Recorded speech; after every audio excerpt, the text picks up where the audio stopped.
AEW Worlds End 2024 restored the feeling. Let's fucking go, lads!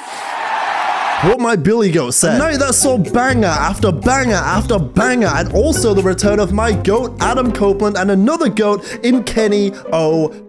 I know that I've had my fair share of AEW hot takes, whether it's with their game, AEW Fight Forever, or their run of form over the last year, but this show was truly elite and I loved it. The show opened up with Will Ospreay versus the proto-star Kyle Fletcher, which, as I said, was a banger. The opening sequence, which often happens in Will Ospreay matches, started with them going back and forth, not really hitting anything. And honestly, I'm not even saying that to be a hater, I'm saying that keep it up is what I'm basically saying. It will never not be impressive to me to do all that level of like choreography and, you know, do the back and forth.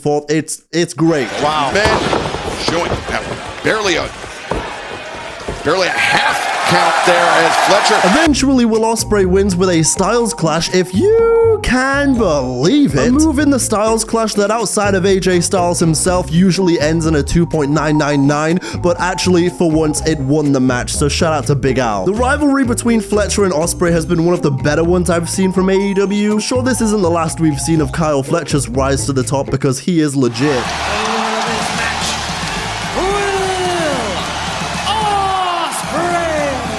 We then went ahead and saw Kazuchika Okada versus Why You Ball. Why you ugly? Why you ugly?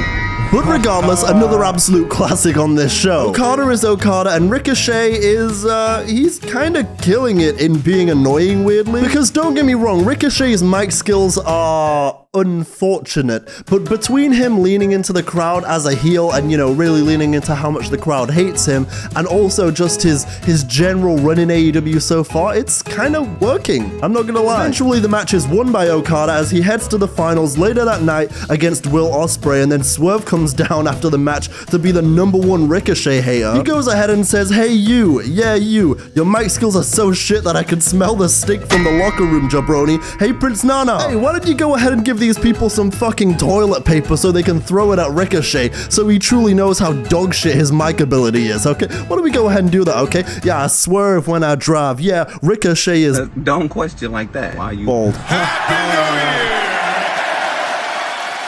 Then there's a backstage interview with Will Ospreay who, my god, is so good. He fully gets the crowd behind him as he's bloodied and bruised. What a legend. Renee then during the Thunder Rosa and Mariah May promo says, whatever sick shit they want to use, and I audibly laughed. I love it. Count anywhere, weapons are legal, and whatever other sick Thunder dreams up. Although I will go ahead and say, during Thunder Rosa's entrance, Nigel McGuinness is all like, huh, I thought that guy was Danny Trejo, and the silence was loud.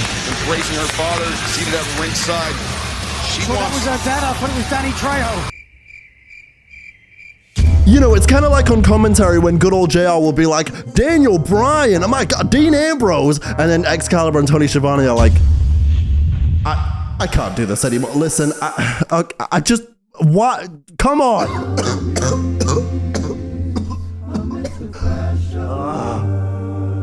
Now, Thunder Rosa versus Mariah May gets off to a hot start, and it just continues to cook. I have to say, Mariah May has been way too overhated since she became champion. I almost feel like every time in an AEW-related video I say, no, I actually think Mariah May is alright, some fucking fat neek is gonna be like, oh, well, actually, no, she isn't. Yikes. Listen, everyone is entitled to their own opinion about professional wrestlers, that's fine. But at the same time, she's doing her thing, and you gotta look. Mariah May! Face of Thunder Rosa. Okay, that's just, it should have been. Simping ain't easy.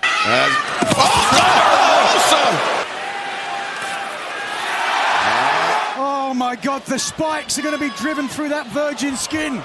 Tell me he did just say that. I know he did. First of all, Nigel, both you and I know that she. Never mind. Either way, that Mayday on the thumbtacks was fuego. Eventually, a pile driver through the table leads to Mariah May retaining the title, but what a match. More often than not, the AEW women's division has generally always been stacked, but right now, it's a different level. Just to name a few right now, you've got Willow Nightingale, Toni Storm, Mercedes Moné, Chris Statlander, Jamie Hayter. Shut the fuck up! I suppose it's time to talk about MJF versus Adam Cole. You know in your heart that you were gonna be the one to turn on me first. A truly personal feud that has been building for quite some time, as we know, but this match is physical and it's personal. At one point, Adam Cole hits a Panama Sunrise and a boom for a near fall. MJF MJF landed on his knees. Oh, he's gonna take it here.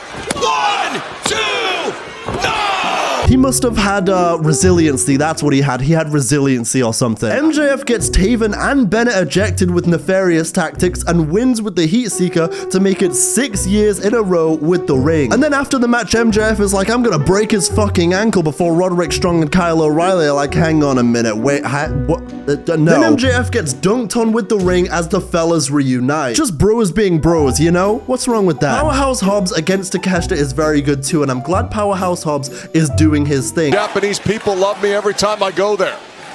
Don, no one loves you.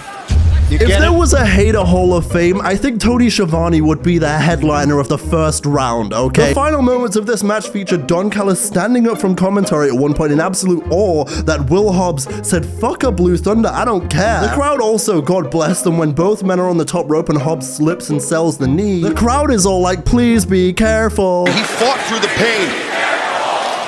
He was ultimately Please defeated. be careful. You know, the same crowd that like an hour ago were like, Ricochet, you bald-headed fuck, kill yours. Speaks to the drive of the challenger. Oh my goodness! After a few near falls, Takeshita like an assassin puts Hobbs to sleep and hits a raging fire for the retain. You're on another level, but not my level, bitch. Literally me when I'm playing Color Water Sword 3D. You guys, you're not really on my level. Wait for it. Bitch. Actually, I ain't gonna lie, I'm kind of addicted to that game right now, so like, I know we're midway through this video and everything, but would you guys mind if I just went ahead and did a quick level? I'm sure you wouldn't mind if I... Shut the fuck up! Okay, never mind then. Damn. Now, if I said that Mercedes Mone is my favorite rendition of her entire career right now, would that be a hot take? Regardless, one of the best women's wrestlers of all time, and here's an even more hot take. I don't care what anyone has to say. Mercedes Mone's current theme song is an absolute bang. Brother, this guy stinks! Also, Chris Statlander, the woman that you are. I mean... one of the strongest, one of my favorite, one of the greatest women's wrestlers that this company has. She is a machine. The chemistry she has with Mercedes in this TBS title match is truly great, but also I would go ahead and argue that Willow versus Chris from a few months ago was slightly better. Between the turnbuckles now, power bomb on the apron. Statlander in trouble. Ooh, yeah, that was a pretty stiff power bomb. And where did that happen? Happened on the hardest part of the ring, bitch. Yeah. Now, Deadlift. Holy smokes. 1, 2, no! Chris Statlander with a roll-through deadlift German suplex as these two really began to heat up in the third quarter here. Mercedes then says, I hate you, Chris, and eventually hits the 3 amigos, but it's far more than that. It's far more than just 3. It's like 7 amigas. Mercedes keeping it on, pouring it on. How about that? And these suplexes were so fire that the crowd goes ahead and starts cheering because they're like, wait a minute, hang on a second. And most importantly, targeting the lower back with those repeated suplexes. You know, they start by booing Mercedes, but then they started to cheer her after about the 6th or the 7th one. Sasha, you're ratchet. But at the same time, we love those 3 amigos, okay? We love those 7 amigas. Rest in peace, Eddie Guerrero. Viva la raza. And now back to Sasha, you're still ratchet, We then see a package pile driver. And Statlander again bringing Mercedes. Oh, wait a second. Chris Statlander. Package pile driver. It's gotta be it. And also a very near count for Chris Statlander as Mercedes celebrates the win, but Chris just makes it back in, and then Chris hits a wicked clothesline. After a few counter pinfalls, Mercedes retains the title, but what a match. I mean, good grief. I speak for literally everyone when I say, we love you, Chris. I'm saluting you so hard right now that my hand is curved. Word to Biggie in the New Day podcast. But now it was time for Will Ospreay against Kazuchika Okada, and boy, I mean, first of all, I've got to go ahead and say I love that Will Ospreay came out for his second entrance selling as if he just activated the drunk cheat in GTA 5. He was like... He obviously had lost a lot of blood by this point in the show, but giving up is not the British way. Ospreay already looks like a loser. Okay, JR. Okay. Captured. That's it. The second. The Styles Clash. Arms are down. 2. No. Two of the nearest falls of the entire show. A Styles Clash that doesn't get the job done this time because Ospreay is literally on 1 HP. Like, seriously, are you telling me that AEW has no AEW branded chug jugs? Okay, you can't give him a shield pot, you can't spare him some bandages. I know you don't want to carry them all game. Give that guy a stim shot. And Okada also hits the Rainmaker for a near fall too. The Rainmaker didn't get it done. Fans are chanting fight forever. I don't know, man. Yeah, I don't know either, Tony, because how drunk is this audience to be chanting for that? I mean, that game stinks. You literally thought that game would be good, you dumb bitch. It was a different time. It was a Ospreay comes right back. Ospreay's got a newfound energy. Drop kick. Rainmaker, no duck underneath. Rainmaker to the envy near. Yeah, no, I just want you to go ahead and put the word out that AEW is back. But I don't think there's enough I can say about this match. I mean, obviously, right, two of the best to ever dance. In the end, Okada and Ospreay quickening the pace, but Will getting caught with a wicked Rainmaker and selling it like he just got eliminated. Kazuchika Okada is the ultimate tournament wrestler for a reason, and he wins again. There's a mutual respect between both men at the end as Okada takes it to 9 victories over Will Ospreay in his career, with Will only having 2. Oh, I'm dying for this video. I'm very ill right now. I don't know if you can tell, but my God, I got a fever right now. My lungs hurt. My throat hurts. I'm like a destroyed porn star after a day of shooting. Paige was fighting for her family or whatever. I'm fighting for my fucking life right now. Congratulations, Kazuchika Okada, on winning this year's Continental Classic. Now, normally, this would be the time where I come down to the ring and present you with your championship title, but I can't do that. What?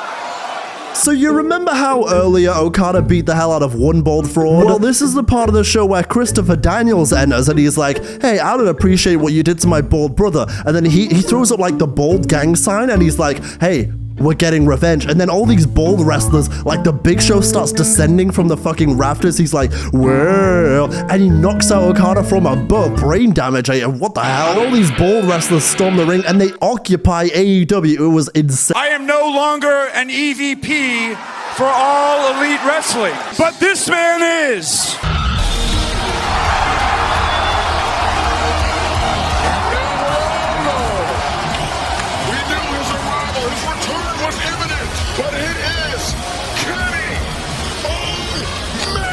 Oh, wait a second. No, I was getting ahead of myself. That's the 2026 AEW plot. My bad. I'm a little ahead.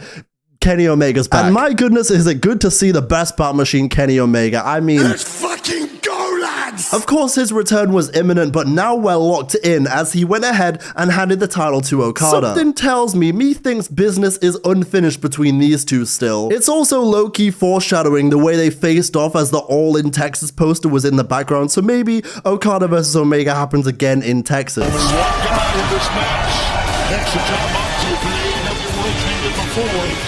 You're watching Big play to the ring right now. You see, even through all the ups and downs I've had with this company, whether it be must-watch TV or extremely skippable in parts, this man, Hangman Adam Page, has been one of my consistent favorite wrestlers of the last few years, and I will always keep up with what Hangman Adam Page is doing because I love Hangman Adam Page. Legitimately one of my favorite wrestlers of all time. The character, the themes, the matches, the cowboy shit. I love Hangman. Hangman Adam Page with the assist from Jay White and Orange Cassidy.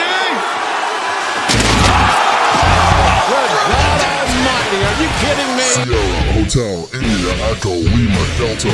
Switchblade, Orange, Cowboy, Shield, Sock. We also see Christian Cage watching the main event. He sat there as if he's Rey Mysterio in the crowd with his fucking 2 tickets in SVR. He then goes ahead and gestures the contract as if he's gonna cash it in here tonight, and then Hook's like, wait a second, is that... what? I'm finna beat this guy's ass. Whether it's the cutthroat suplex or the back and forth wrestling between these four, this is a fun main event. Albeit Moxley bleeding from the back of his head like he has a red ponytail is mental, bro. Hangman goes crazy as he hits a few buckshot lariats and dead eyes. Moxley. Looking for that gut style Patrick. Another dead But the eye. referee is down as he hits another on Moxley, but there's still no ref, and then Jay White says, fuck it, Blade Runner season. And then Wheeler Yuta, with his incredibly homeless appearance, goes ahead and kills the referee, and then Jay White, Shafir. Marina Shafir, she's dead, King. But in the end, Moxley retains and eventually takes the dub because numbers game. But this is where the fun begins, because FTR come down to the ring and they stop on the entrance ramp as the graphic goes ahead and changes to rated FTR. I said, oh my. You gotta love it.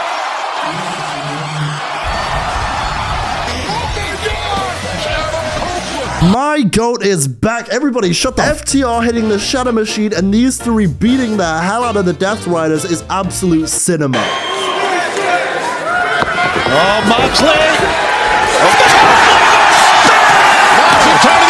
But then there's a camera cut to Christian Cage as he's like, oh, come on, we're going. And I said, oh no, wait a minute. I said, is this about to be one of those scenarios where Edge accidentally hands the world title to Christian Cage because of what he just did to Moxley? And look at this, Jon Moxley too can play this game too.